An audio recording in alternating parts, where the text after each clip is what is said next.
사무엘하 17장. 아히도벨은 압살롬에게 또 이와 같이 말하였다. 부디 내가 12,000명을 뽑아서 출동하여 오늘 밤으로 당장 다윗을 뒤쫓도록 허락하여 주십시오. 그가 지쳐서 힘이 없을 때에 내가 그를 덮쳐서 겁에 질리게 하면 그를 따르는 모든 백성이 달아날 것입니다. 그때에 내가 왕만을 쳐서 죽이면 됩니다. 그렇게만 되면 내가 온 백성을 다시 임금님께로 돌아오게 할 수 있습니다. 아내가 남편에게 돌아오듯이 백성이 그렇게 임금님께로 돌아올 것입니다. 임금님께서 노리시는 목숨도 오직 한 사람의 목숨입니다. 나머지 백성은 안전할 것입니다. 압살롬만이 아니라 이스라엘의 모든 장로도 이 말을 옳게 여겼다. 그러나 압살롬은 아렉 사람 후세도 불러다가 그가 하는 말도 들어보자고 하였다. 후세가 압살롬에게 오니 압살롬은 그에게 아히도벨이 한 말을 일러주고서 그 말대로 해야 할지 말아야 할지를 묻고 또 다른 의견이 있으면 말하라고 하였다. 후세는 압살롬에게 아히도벨이 베푼 모략이 좋지 않다고 말하고 그 까닭을 설명하였다. 임금님의 부친과 그 신하들은 임금님께서 잘 아시는 바와 같이 용사들인 데다가 지금은 새끼를 빼앗긴 들녘의 곰처럼 무섭게 화가 나 있습니다. 더구나 임금님의 부친은 노련한 군인이어서 밤에는 백성들과 함께 잠도 자지 않습니다. 틀림없이 그가 지금쯤은 벌써 어떤 굴속이나 다른 어떤 곳에 숨어 있을 것입니다. 우리의 군인 가운데서 몇 사람이라도 처음부터 그에게 죽기라도 하면 압살롬을 따르는 군인들이 지고 말았다는 소문이 삽시간에 퍼질 것입니다. 그러면 사자처럼 담력이 센 용사도 당장 낙담할 것입니다. 임금님의 부친도 용사요 그의 부하들도 용감한 군인이라는 것은 온 이스라엘이 다 알고 있기 때문입니다. 그러므로 저의 의견은 이렇습니다. 단에서부터 브엘세바에 이르기까지 온 이스라엘을 임금님에게로 불러 모아서 바닷가의 모래알처럼 많은 군인을 임금님께서 친히 거느리고 싸움터로 나가시는 것입니다.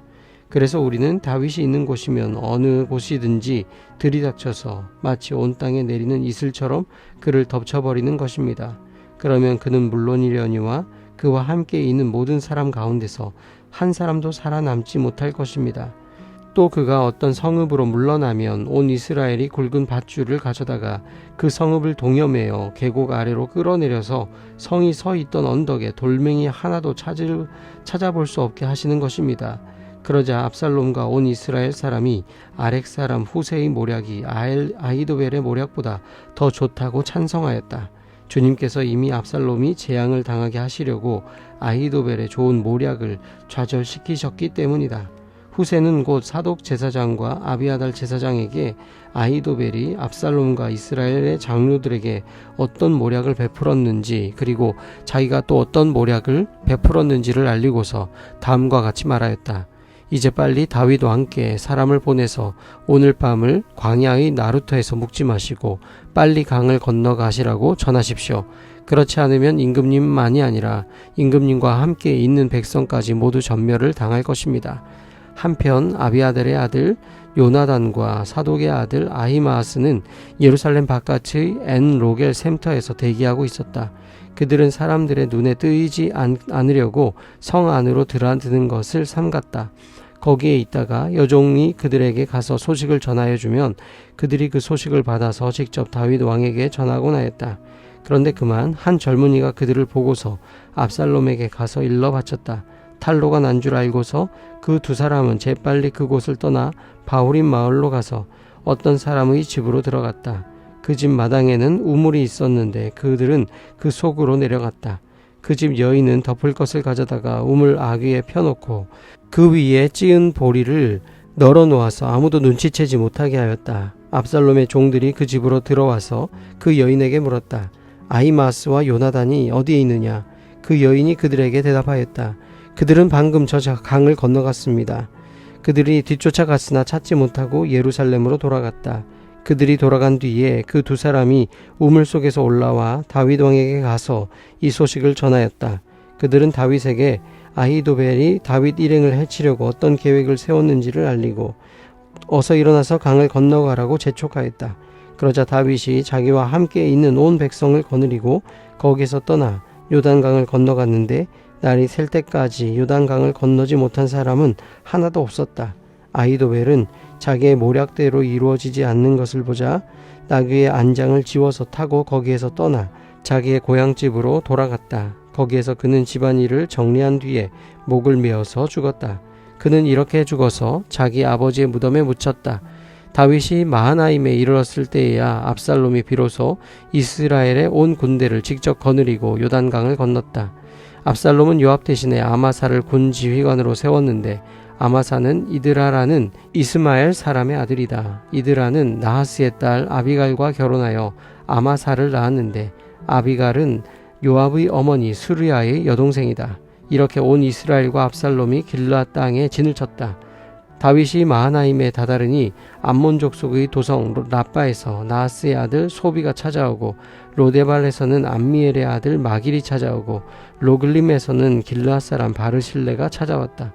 그들이 침대와 이부자리와 대야와 질그릇도 가지고 오고 밀과 보리와 밀가루와 볶은 곡식과 콩과 팥과 볶은 씨도 가지고 왔다. 그들은 그 많은 사람이 광야에서 굶주리고 지치고 목말랐을 것이라고 생각하고서 꿀과 버터와 양고기와 치즈도 가져다가 다윗과 그를 따르는 사람들에게 주었다. 사무엘하 18장. 다윗은 자기와 함께 있는 백성을 점검하여 보고 그들 위에 천부장들과 백부장들을 세웠다. 다윗은 또 모든 백성을 세 때로 나눈 뒤에 3분의 1은 요압에게 맡기고 또 3분의 1은 수르야의 아들이며 요압의 동생인 아비새에게 맡기고 나머지 3분의 1은 가드 사람 이때에게 맡겼다. 그런 다음에 왕이 온 백성에게 자기도 그들과 함께 싸움터로 나가겠다고 선언하니 온 백성이 외쳤다. 임금님께서 나가시면 안 됩니다. 우리가 도망을 친다 하여도 그들이 우리에게는 마음을 두지 않을 것이며 우리가 절반이나 죽는다 하여도 그들은 우리에게 마음을 두지 않을 것입니다. 임금님은 우리들 10,000명과 다름이 없으십니다. 그러니 임금님은 이제 성 안에 계시면서 우리를 도우시는 것이 더 좋겠습니다. 그러자 왕은 그들의 의견을 따르겠다고 말하고 성문 곁에 서 있으니 온 백성이 100명씩 1000명씩 부대별로 나아갔다. 그때 왕이 요압과 아비새와 이때에게 부탁하였다. 나를 생각해서라도 저 어린 압살롬을 너그럽게 대하여 주시오. 왕이 압살롬을 너그럽게 대하여 달라고 모든 지휘관에게 부탁하는 말을 온 백성이 다 들었다. 다윗의 군대가 이스라엘 사람과 싸우려고 들녘으로 나아가서 에브라임 숲속에서 싸움을 하였다. 거기에서 이스라엘 백성이 다윗의 부하들에게 패하였는데 그들은 그날 거기에서 크게 패하여서 20,000명이나 죽었다. 싸움이 온 땅 사방으로 번져나가자 그날 숲속에서 목숨을 잃은 군인이 칼에 찔려서 죽은 군인보다 더 많았다. 압살롬이 어쩌다가 다윗의 부하들과 마주쳤다. 압살롬은 노새를 타고 있었는데 그 노새가 큰 상수리 나무의 울창한 가지 밑으로 달려갈 때에 그의 머리채가 상수리 나무 위에 휘감기는 바람에 그는 공중에 매달리고 그가 타고 가던 노새는 빠져나갔다. 어떤 사람이 이것을 보고서 요압에게 알려주었다. 압살롬이 상수리 나무에 매달려 있습니다. 요압이 자기에게 소식을 전하여 준 그 사람에게 물었다. 네가 그를 보았는데도 왜 그를 당장에 쳐서 땅에 쓰러뜨리지 않았느냐? 그랬더라면 내가 너에게 은 10개와 띠 하나를 주었을 것이다. 그 사람이 요압에게 대답하였다. 비록 은 1,000개를 달아서 저의 손에 쥐어주신다고 하여도 저는 감히 손을 들어 임금님의 아들을 치지 않을 것입니다. 임금님께서 우리 모두가 듣도록 장군님과 아비새와 이때에게 누구든지 어린 압살롬을 보호하여 달라고 부탁하셨기 때문입니다. 제가 임금님을 속이고 그의 생명을 해치면 임금님 앞에서는 아무 일도 숨길 수가 없기 때문에 장군님까지도 저에게서 등을 돌릴 것입니다. 그러자 요압은 너하고 이렇게 꾸물거릴 시간이 없다 하고 말한 뒤에 투창 3자루를 손에 들고 가서 아직도 상수리 나무의 한가운데 산채로 매달려 있는 압살롬의 심장을 꿰뚫었다. 요압의 무기를 들고 다니는 젊은이 10명도 모두 둘러싸고서 압살롬을 쳐서 죽였다. 그런 다음에 요압이 나팔을 부니 백성이 이스라엘 사람을 뒤쫓다가 돌아왔다. 요압이 백성에게 싸움을 그치게 하였기 때문이다. 그들은 압살롬을 들어다가 숲속의 깊은 구덩이에 집어던지고 그 위에다가 아주 큰 돌무더기를 쌓았다. 온 이스라엘 사람들은 도망하여서 저마다 자기 장막으로 돌아갔다. 평소에 압살롬은 자기의 이름을 후대에 남길 아들이 없다고 생각하여 살아있을 때에 이미 자기 비석을 준비하여 세웠는데 그것이 지금 왕의 골짜기에 있다. 압살롬이 그 돌기둥을 자기의 이름을 따서 불렀기 때문에 사람들은 그것을 오늘날까지도 압살롬의 비석이라고 한다. 그때 사독의 아들 아히마아스가 요압에게 말하였다. 제가 임금님에게로 달려가서 주님께서 임금님을 원수에게서 구원하셨다는 이 기쁜 소식을 전하겠습니다. 그러나 요압이 말렸다. 오늘은 아무리 좋은 소식이라도 내가 전하여서는 안 된다. 너는 다른 날 이 좋은 소식을 전하여도 된다. 그러나 오늘은 날이 아니다. 오늘은 임금님의 아들이 죽은 날이다. 그리고는 요압이 에티오피아 사람에게 명령하였다. 내가 가서 본대로 임금님께 아뢰어라. 그러자 그 에티오피아 사람이 요압에게 절을 하고 달려갔다. 사독의 아들 아히마아스가 또다시 요압에게 말하였다. 저에게 무슨 일이 일어나도 좋으니 저도 저 에티오피아 사람과 같이 가서 보고할 수 있도록 허락하여 주십시오. 그러나 요압은 또 말렸다. 아히마아스야, 내가 왜 가려고 하는지 모르겠구나. 내가 가보아야 이 소식으로는 아무 상도 받지 못한다. 아히마아스가 또다시 말하였다. 저에게 무슨 일이 일어나도 좋으니 저도 가겠습니다. 요압이 그에게 말하였다. 그렇다면 더 말리지 않겠다. 아히마아스는 요단 계곡을 지나는 길로 달려서 그 에티오피아 사람을 앞질렀다. 그때 다윗은 두 성문 곧 안문과 바깥문 사이에 앉아 있었는데 파수꾼이 성문의 지붕 위로 올라가서 성벽 위에서 멀리 바라보고 있다가 어떤 사람이 혼자 달려오는 것을 보았다. 파수꾼이 큰 소리로 이 사실을 왕에게 알리니 왕은 혼자 오는 사람이면 좋은 소식을 전하는 사람이다 하고 대답하였다. 그 사람이 점점 더 가까이에 이르렀다. 파수꾼이 보니 또 한 사람이 달려오고 있었다. 파수꾼이 큰 소리로 문지기에게 또 한 사람이 달려온다 하고 외치니 왕은 그도 좋은 소식을 전하는 사람이다 하고 말하였다. 파수꾼이 또 알렸다. 제가 보기에 앞서서 오는 사람은 달리는 것이 사독의 아들 아히마아스가 달리는 것과 같습니다. 그러자 왕이 대답하였다. 그는 좋은 사람이니 좋은 소식을 전하러 올 것이다. 아히마아스가 왕에게 가까이 이르러서 평안하시기를 빕니다 하고 인사를 드리며 얼굴이 땅에 닿도록 왕에게 절을 하며 아뢰었다. 높으신 임금님께 반역한 자들을 없애버리시고 임금님께 승리를 안겨주신 임금님의 주 하나님을 찬양합니다. 왕이 그 어린 압살롬도 평안하더냐 하고 물으니 아히마아스는 임금님의 신하 요압이 이 종을 보낼 때에 큰 소동이 있었습니다마는 무슨 일인지는 모르겠습니다. 왕이 물러나서 곁에 서 있어라 하고 말하니 그는 곁으로 물러나서 서 있었다. 바로 그때에 그 에티오피아 사람이 들어왔다. 에티오피아 사람이 왕에게 아뢰었다. 높으신 임금님께 기쁜 소식을 가져왔습니다. 주님께서 오늘 임금님께 반역한 자들을 없애버리시고 임금님께 승리를 안겨주셨습니다. 왕이 에티오피아 사람에게 물었다. 그 어린 압살롬이 평안하더냐? 에티오피아 사람이 대답하였다.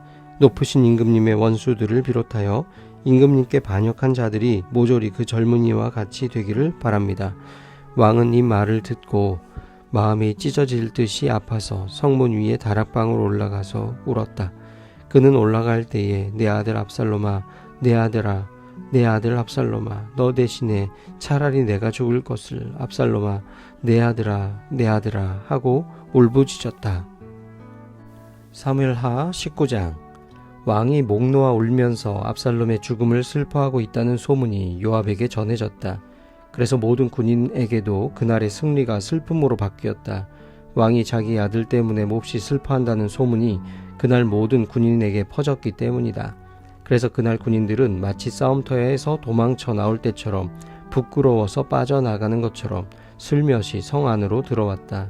그런데도 왕은 두 손으로 여전히 얼굴을 가린 채로 큰 소리로 내 아들 압살롬아, 내 아들아, 내 아들 압살롬아 하고 울부짖었다.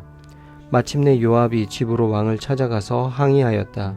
임금님, 모든 부하가 오늘 임금님의 목숨을 건지고 임금님의 아들들과 딸들의 목숨도 건지고 모든 왕비의 목숨과 후궁들의 목숨까지 건져드렸습니다.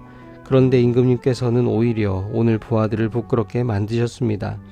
임금님께서는 어찌하여 임금님을 반역한 무리들은 사랑하시고 임금님께 충성을 바친 부하들은 미워하시는 겁니까? 우리 지휘관들이나 부하들은 임금님께는 있으나 마나한 사람들입니까? 임금님께서는 오늘 임금님의 본심을 드러내셨습니다. 차라리 오늘 압살롬이 살고 우리가 모두 죽었더라면 임금님께서는 더 기뻐하셨을 것입니다. 그렇지 않으시다면 이제라도 일어나 밖으로 나가셔서 임금님의 부하들을 위로의 말로 격려해 주십시오.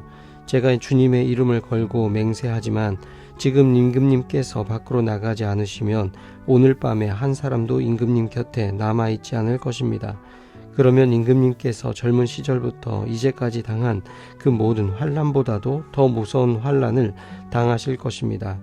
그러자 왕이 일어나서 성문 문으로 나와서 앉았다.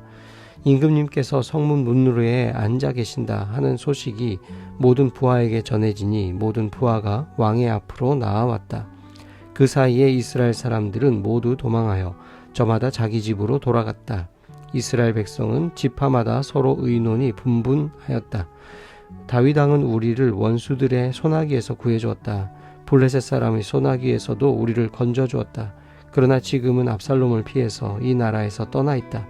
우리가 기름을 부어서 왕으로 세운 압살롬은 싸움터에서 죽었다. 그러니 이제 우리가 다윗 왕을 다시 왕궁으로 모셔오는 일을 주저할 필요가 어디에 있는가? 온 이스라엘이 하는 말이 다윗 왕에게 전달되었다. 다윗 왕은 두 제사장 사독과 아비아달에게 사람을 보내서 이렇게 말하였다. 유다 장로들에게 나의 말을 전하여 주십시오.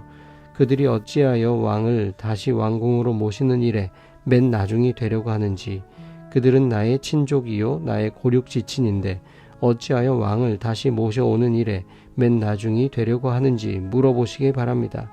그리고 아마사에게는 그가 나의 고륙지친이면서도 요압을 대신하여 군대 사령관이 되지 않는다면 하나님이 나에게 무슨 벌을 내리시더라도 내가 달게 받겠다고 하더라고 저는 알려주십시오. 이렇게 다윗이 모든 유다 사람의 마음을 하나같이 자기 쪽으로 기울게 하니 그들이 왕에게 사람을 보내서 말하였다. 임금님께서는 부하들을 모두 거느리고 어서 빨리 돌아오시기를 바랍니다. 다윗 왕이 돌아오는 길에 요단 강가에 이르렀는데 유다 사람들이 왕을 맞이하여 요단강을 건너게 하려고 이미 길갈에 와 있었다. 바후림에 사는 베냐민 사람으로 게라의 아들인 시므이도 급히 와서 다윗 왕을 맞이하려고 모든 유다 사람들과 함께 내려왔다. 그는 베냐민 사람 1000명을 거느리고 사울 집안의 종 시바와 함께 왔는데 시바도 자기의 아들 15명과 자기의 종 20명을 다 데리고 나와왔다.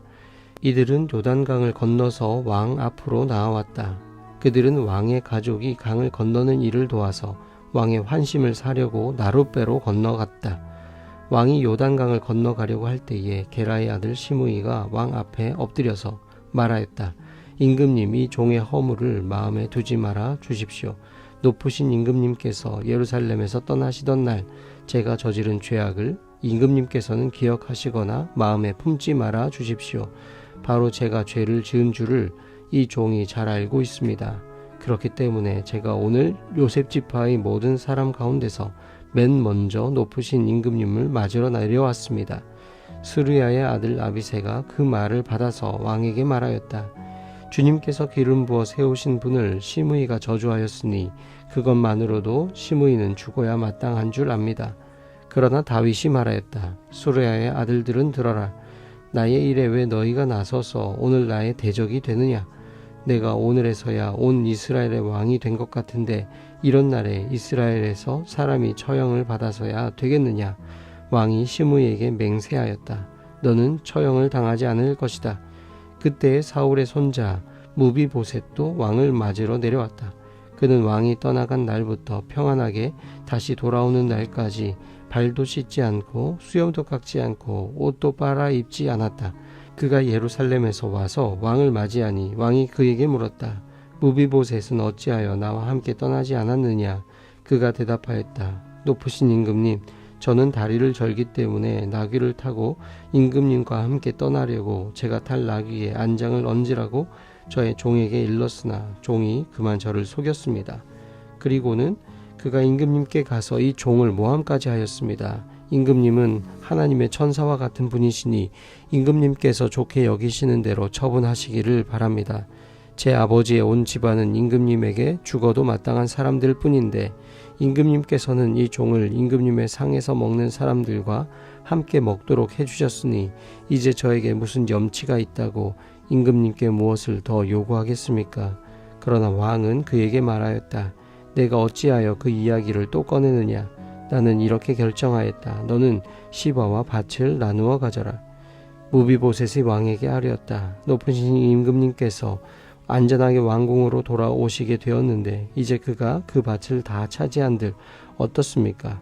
이때에 길라 사람 바르실레도 로글림에서 내려와서 왕이 요단강을 건너는 일을 도우려고 요단강가에 이르렀다. 바르실레는 아주 늙은 사람으로 나이가 80살이나 되었다. 그는 큰 부자였으므로 왕이 마하나임에 머물러 있는 동안에 왕에게 음식을 공급하였다. 왕이 바르실레에게 말하였다. 노인께서는 나와 함께 건너가시지요. 나와 같이 가시면 내가 잘 대접하겠습니다. 그러나 바르실레는 왕에게 아뢰었다. 제가 얼마나 더 오래 산다고 임금님과 함께 예루살렘으로 올라가겠습니까?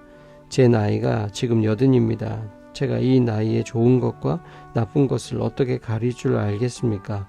이 종이 무엇을 먹고 무엇을 마신들 그 맛을 알기나 하겠습니까?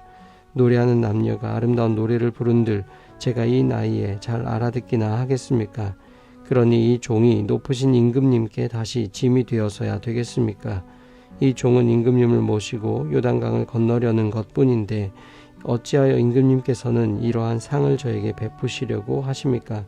부디 이 종을 돌아가게 하셔서 고향 마을에 있는 제 아버지와 어머니의 무덤 곁에서 죽게 하여 주시기를 바랍니다. 그 대신에 이 종의 아들 김함이 여기에 있으니 그가 높으신 임금님을 따라가게 하시고 임금님께서 바라시는 대로 그에게 잘 대하여 주시기를 바랍니다. 그러자 왕이 약속하였다. 물론 내가 김함을 데리고 가겠소. 그리고 노인께서 보시기에 만족하도록 내가 그에게 잘 대하여 주겠소. 또 나에게 특별히 부탁한 것은 무엇이든지 내가 다 이루어 드리겠소. 드디어 온 백성이 요단강을 건넜고 왕도 건너갔다. 왕이 바르실레에게 입을 맞추고 복을 빌어주니 바르실레가 자기의 고장으로 돌아갔다. 왕이 길갈로 건너갈 때에 김함도 왕을 따라서 건너갔다. 온 유다 백성과 이스라엘 백성의 절반이나 왕을 따라서 요단강을 건너갔다. 그런데 갑자기 온 이스라엘 사람이 왕에게 몰려와서 이렇게 말하였다. 어찌하여 우리의 형제인 유다 사람들이 우리와 의논도 없이 임금님을 몰래 빼돌려 임금님과 임금님의 가족과 다윗 왕의 모든 신하를 모시고 건넜습니까? 그러자 온 유다 사람이 이스라엘 사람에게 대답하였다. 우리가 임금님과 더 가깝기 때문이다. 너희가 이런 일로 그렇게 화를 낼 이유가 무엇이냐? 우리가 임금님께 조금이라도 얻어먹은 것이 있느냐? 임금님이 우리에게 조금이라도 주신 것이 있어서 그러는 줄 아느냐? 그러나 이스라엘 사람은 유다 사람에게 이렇게 말하였다. 우리는 임금님께 요구할 권리가 너희보다 10갑절이나 더 있다. 그런데 어찌하여 너희는 우리를 무시하였느냐? 높으신 임금님을 우리가 다시 모셔와야 되겠다고 맨 먼저 말한 사람이 바로 우리가 아니었느냐? 그래도 유다 사람의 말이 이스라엘 사람의 말보다 더 강경하였다.